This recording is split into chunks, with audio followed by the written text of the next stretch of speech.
It's that time again. The time in the week that our guru said to publish a podcast. Yes, indeed. The guru. The guru, the great, grand, old guru.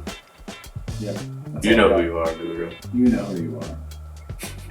I don't even know if you're listening, guru. Yes. But you should be. He doesn't even have to listen to podcasts to know. No, that he is the guru. But he is the guru. Yeah. And this is great. So everyone knows that. That's why, I don't know if we've ever said that on the podcast before, but that's why we publish on Tuesdays. Yes. Because our guru, the master of all things podcasts, said, midnight. Do it on Tuesdays. Secret fact about the show is that it is always published at 7 minutes past midnight. Mm. Do you know what that means? What's the symbolism? Well, right now it's Sherlock o'clock. Sherlock o'clock. He's been working on that one all week. Yep, I've been sitting here. When's a good time to bring it out? Right now. Yeah, this is the time. Yes. So we are going to talk about the movies Sherlock Holmes and Sherlock Holmes Game of Shadows, both directed by our Ritchie of the guy. rather favorite guy. Yeah. One of my favorite guys. Yeah. In the world. Such a cool name, Guy. Ritchie. It's like very like it's a Robin Hood kind of name. It is. The Guy has been. Yep. Yeah. There I like you it. go. So maybe that'll be a name in the future for one of my sons. You should. That would be awesome. Hey, Guy. That'd be great. Look at him, little guy. So you have watched them more recently than I. Yes. So I watched one last night. Nice. Which one did you watch? Game of Shadows. Game of First Shadows. one I ever watched. I didn't watch the first one in theater. I watched the second one. I didn't watch either of them in theater. I watched the second one on DVD. Sweet. Have you watched the first one then? I have indeed. Okay, yeah, okay. Many times Yeah, over. Good. Both of them. Yeah. But I would say the second one's my favorite. I totally agree. I just love the villain much more. Exactly. And I think that the first one, so let's just summarize real quick. The quick elevator pitch type, here's what the movie's about. All right. So Sherlock Holmes in the beginning. First of all, it's classic Sherlock Holmes. Victorian England. It's not classic, but it's the classic character, the Sherlock Holmes that everyone knows in England. This is not canonical. These are not canonical stories. They're just using the characters. Yep. So in the first one, there has been a man named Lord Blackwood who has been who is arrested for the murder of several girls, right? Yes. And so he's like then an evil cult figure. Yeah, so he's like performing these like cultish rituals in the underground of London. And he gets captured and he prophesies that he's going to rise from the dead and 3 more people are going to die, and he gives this prophecy. And sure enough, in a little while after he's hung, Watson pronounces him dead, and then he's back alive. Grave busted open. Broken open. What's going on? We don't know. Probably something not supernatural. So they start or is into it. And everything seems supernatural, and these people are kind of all freaking out, thinking that this is like Satan himself kind of ruling the world through magic. And so then, of course, Sherlock goes about showing that Blackwood is just doing a lot of fancy parlor tricks, and that he's trying to take over all of London and all the world. He's a part of like an Illuminati group. Yeah. He's like the outcast from the Illuminati, taking over the Illuminati. Yeah, so then of course Sherlock stops him, catches the bad guy at the end. But that overview shows how this movie is different from the classics. So for one, it is an action movie. Yes, 100%. 2, it is like a buddy cop movie. Yeah. 3, the stakes are like global. Yeah. They're not, the world is going to end. They're not, I lost my husband and I don't know where he is. Like so it's very, very... I hear a dog in the woods. It's very, very big. Yeah. So if you're going to it looking for like a classic, a true to form remake of Arthur Conan Doyle's stories, this is not that. No. Don't go to that. Not this for that. This is Guy Ritchie. Oh yeah. And he plays to his style. So what did you? Why would summarize the second one first. All right. And then we'll talk about. Here's the quick. Why they. All right. So the second one, the first one leaves off with Moriarty. They hint at him. He's a man in a dark coat who's been leading all these events together. We don't see his face. You don't see his face, and it's definitely a different actor that they later bring in the voice for. the second movie starts off with Sherlock trying to uncover these seemingly disconnected events and then tying them to Mr. Moriarty, Dr. Moriarty. And they both know each other, and there's this really cool cat and mouse dynamic between the two of them. They're both hyper intelligent. Moriarty gets some things, gets some hits on Sherlock Holmes, and threatens to take out the doctor and take everything he holds most dear if Sherlock continues to poke his nose in his business, which he knows he will, and even does some dastardly things. But the whole thing follows that cat and mouse. You find out that Moriarty is leading all these events to start World War One. He's now put himself in a monopoly of all of the guns, bullets, and bandages of the war. He owns all of the supply, all of the weapons and chemicals and all these crazy things that are going to happen. And so all these events, from the killing of the it was the Austrian prince, all the way up to their meeting in Switzerland and an attempt on the German ambassador there. All these things have been laid out by Moriarty, and in the end, Sherlock Holmes foils his plans. Yeah, and that's all I'll give. It's awesome. Oh, we're gonna give it all away. So okay. Don't come. don't come to this with thinking that you won't get spoilers. Yeah, spoilers. Many from here on. Already given. Yeah, and so will just continue to be. Show up. Yeah, watch the movie. It's fantastic. But yeah, that's the quick and Sherlock Holmes. So then, what do you like? Why do you like the second one over the first one? What's your reason? I like the second one a bit more than the first one. So the first one, it's his first attempt at the Sherlock Holmes world. It's a lot like even the colors are a lot darker. The story's a lot darker. It's got that supernatural bent to it, which is really cool in its own way. But I really liked. I felt like they're having a bit more fun, and there's a bit more color and a bit more life in the second one. Even though the stakes are still high, and characters die, you lose his love interest, and you lose Sherlock in the end, potentially. But he's most likely going to be back, considering they're making a third one. And ultimately it's Moriarty that makes that movie. Oh yeah, him and Sherlock having this back and forth and getting one up on each other and going, I think it's all summarized in that last fight that they have with each other. Absolutely. When they sit there and they stare after having a chess game, they stare at each other and they figure out how they're gonna beat each other up and how it's gonna go. And Sherlock realizes, oh no, I'm gonna lose this fight. I've been shot. I have this wound in my arm. He's gonna take advantage of that, and in the end, I'm gonna be thrown over this cliff. And so Sherlock takes a solution that he wouldn't think of, that Moriarty wouldn't think of, and he blows the cigar or ash into his eyes and into Moriarty's eyes and grabs him, and just in time for Jude Law to come out, and he throws both of them over the cliff. Saving the world. I want to come back to that scene because I love that scene so much. It's such a good scene. But I would say it's not so much that I think Game of Shadows is so much a better movie, as much as I just don't know that I love the first one. Because the first one is it starts supernatural. And at first I felt like, wait a second, what is going on here?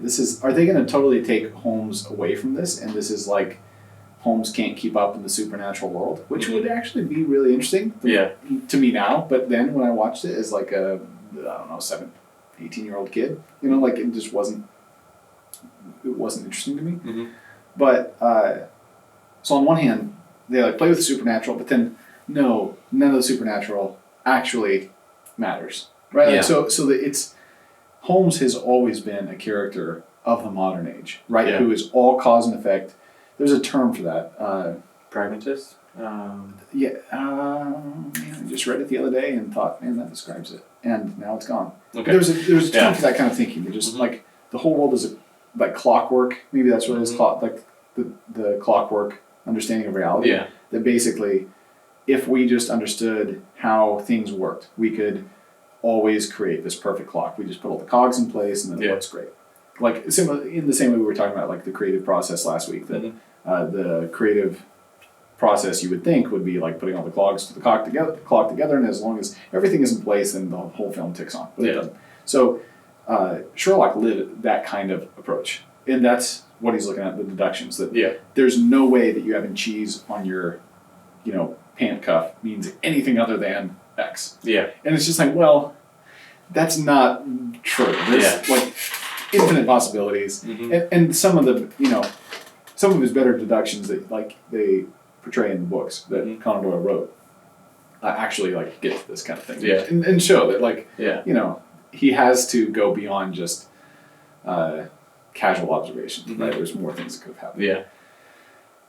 And we'll maybe get to another film later, but like the so that then when they say, hey, look, here's all this supernatural stuff, and they bring it straight to the forefront, and then they say, it's all fake. Then that's like, wait a second, like it's not all fake. Like there is a supernatural element to the world. We're not just materialistic, crazies. Like, so I think that's what I don't like about the first one. Yeah, I enjoy him like busting the ring and then you busted. Yeah, and I like that. But the movie itself just kind of seems to be more of a tool to undermine belief in the supernatural than it is to like just be a fun movie. So it's not. I don't know how big of a quibble that would be, but like it's underlying. Like it's not like you think that every time I'm watching this. Yeah. Like it's just something. The moment they go into supernatural, then my mind is already going more meta to the story. Yeah. And then so then they don't answer the type of philosophical questions that they raise, and they don't. And in the end, they just kind of aren't those people goofy? Yeah. And then walk away. And it's like, well, why is there people hanging around believing in magic? Why is there an entire society dedicated to this if it means nothing? Yeah, what's going on here? Yeah. So it's just that kind of thing. But I do love. I think the villain is. I love Moriarty. Yeah. I love that conflict. He's so good. I mean, Lord Blackwood is also. Both. He's creepy. Great actors. Yeah, I love Mark Strong in the first one. He's really good. But Robert Downey Jr. Man, he does a great job as Sherlock. I love it. Yeah, who do you think does it better, him or Cumberbatch? Between the two, yeah. But it's kind of hard to compare them because I think they're two totally different things. Yeah. I like Downey Jr.'s because he seems more like an adult than Cumberbatch does. Yeah. Like Cumberbatch is portrayed. It's like not just Cumberbatch. It's more like the writers and the developers of that, but that they kind of have an infantile individual, whereas he's definitely not infantile.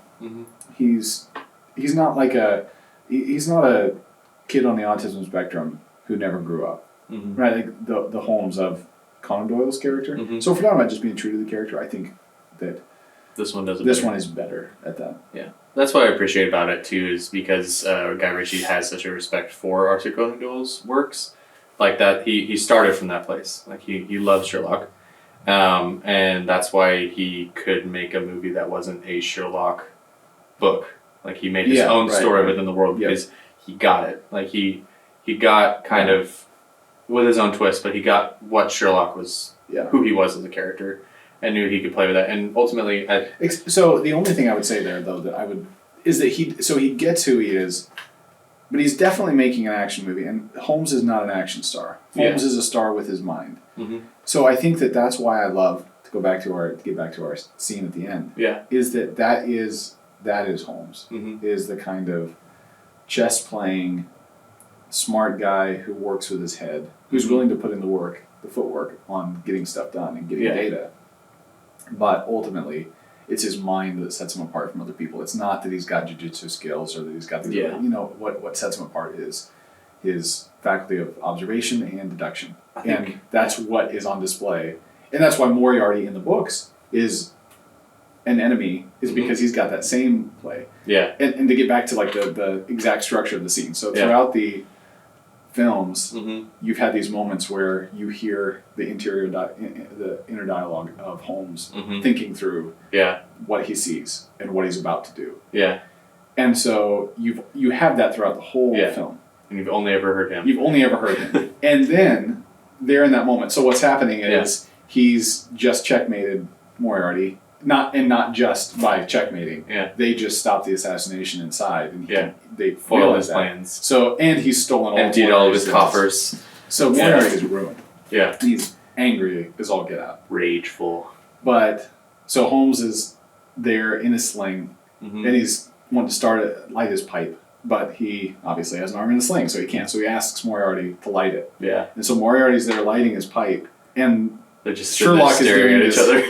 mind thing. Yeah. But then it comes back and Moriarty does it, and you watch him walk through it. Well, he like responds to him too. He goes, but two can play at this game. Like, Yeah. It's like they're having a conversation in their head, like they both understand what the other person's thinking. Yes, exactly. And so you haven't heard that before, and it's like, here's the end. Here's the true nemesis of Holmes. And it's wonderful. It's a great moment. It's so cool. And of course, then Holmes is like, yeah, I lose this one. And he's like, there's only one way to win. So I'm going to win. Yeah. Which then, okay, so that's another weird thing is like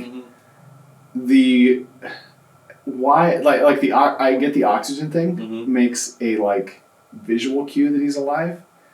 But I don't think understand it's the dumbest cue. How does he survive the impact and being in hypothermia, the cold atmosphere of... He's still got a damaged shoulder. Yeah. Like, I'm okay with him living. It'd be great if he lived.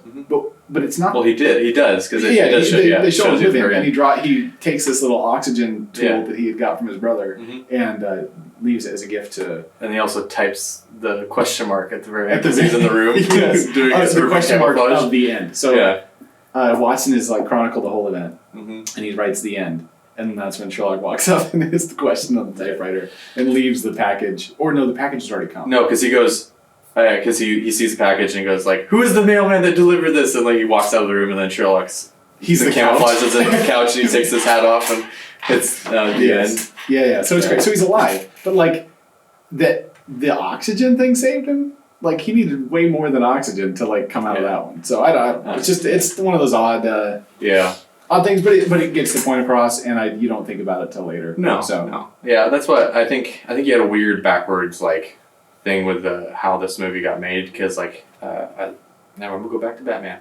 So Batman, the original character, is largely based off of like he's like a comic book version of Sherlock Holmes, like at his best. That makes sense. He's the world's greatest detective. Yeah. Also a title given to Sherlock Holmes, and so you have that, and then he becomes like this super kung fu action star, and then now you have Guy Ritchie making his movie.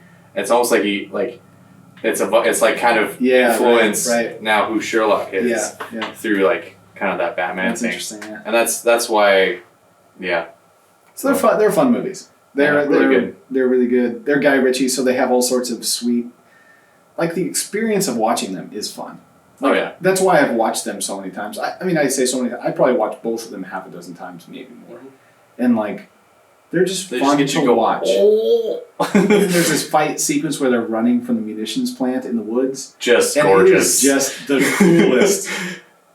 Coolest sequence. The funny thing is like we talked about last week about me making a movie. The movie that I made, I tried doing those slow motion fight scenes. Did you really? Yeah, I did. That's awesome. But this is like probably like 10-year-old Elijah with my little brother with like a really crappy video cam, handheld. And so like I watched how they made it with like where they did the whole fight. Gosh darn it!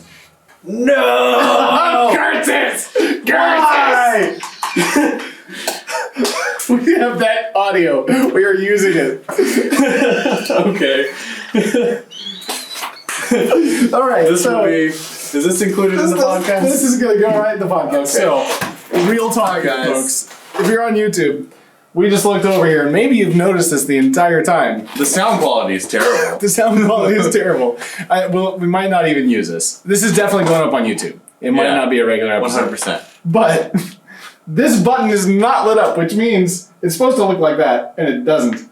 Which means this whole time, we have not been recording. It's pretty great. So anyway, to wrap it up. So to wrap it up, the way that they did it is they had them fight in slow motion, and then they sped it up, and then they would slow it back down, and then they speed it up, and then they slow it back down. And so I tried doing that, and I'll show Josh eventually. It didn't work out. Movements too, where like that it looks like the snorri cam. I don't know if. So snorri cam is where they attach the body to the person's camera, or to the camera to the person's body, reverse it. Yeah. so that then the camera is like attached to your face. Yeah. And it looks like that. And so there's some snowy cam type shots. Yeah. Like where they're running through the woods and their face is perfectly still. Yeah, it's like... But the whole rest of the scene is moving. Yeah. It's very similar to like Ritchie's approach with King Arthur. King Arthur. This shows up often in his movies. Yeah. But it's that kind of stuff. And the difference is with like us doing it on our own in the backwoods, is that most of his stuff is actually done with VFX. Like, so the fight, I looked it up, the fight at the end of Legend of the Sword, where he's fighting Jude Law, that whole thing, like, all the parts, even that's actually him, they made a 3D model of him and have him fighting Jude Law's character. And so that's how they're able to do a lot of the crazy camera stuff, is because they're just manipulating it in a computer. Yeah. But anyway, really I appreciate Ritchie's like innovation. I think a lot of people don't like give him as much credit for that. Like, I don't hear his name mentioned among like auteurs like your Nolan's or whatever. But he's done a lot. I don't know why, but he's so distinctive. Like he's as distinctive. Well, maybe not as, but like as a Wes Anderson or Christopher Nolan, he's got a style that is him. Yeah.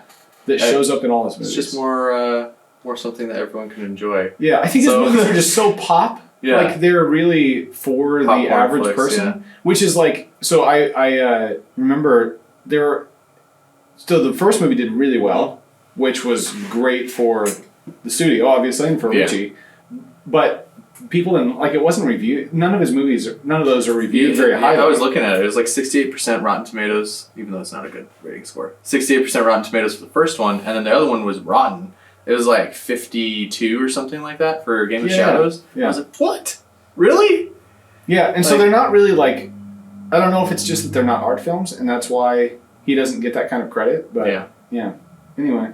I don't know. I really enjoy it. They're fun films. They're fun to watch. I wouldn't say that they are. As always, his art direction is just like money. Like, it's so good. Like how sharp everybody looks and the visual style that he has, just great. Yeah. And I wouldn't say that they're like, they are pop films. Like they're popcorn flicks. They might be big money makers for like from a production standpoint. Yeah. But they're fun. They're good at what they do. Although I have seen him go in more of a bent of smaller films lately. I mean, that might have been because of COVID, but like, I mean, you had movies like The Gentleman wasn't a huge movie, and then you have The Wrath of Man was a really small release, and then I don't know what he's working on next, but he's got another one called Mr. Fortune or something like that. But it's got Statham. Yes, Statham, and. Is it Hugh Grant? Yeah, Hugh Grant seems to be a staple now. Yeah. So he's got them in it, but yeah. So we'll see what they become. But anyway, Sherlock Holmes. If you like the character, maybe you'll hate the movie because you like him so much. Yeah. But if you let him be what he is in the movie, it'll be great. It's fun. Enjoy it. Yeah. Well, if you've got a movie you want us to review in the future, let us know. Podcast@foxfirefarmhouse.com is our email. And you can also comment on YouTube or wherever else you see this podcast, and we'll see those comments and respond to them accordingly. So until next time, go watch movies and let us know about them. Bye.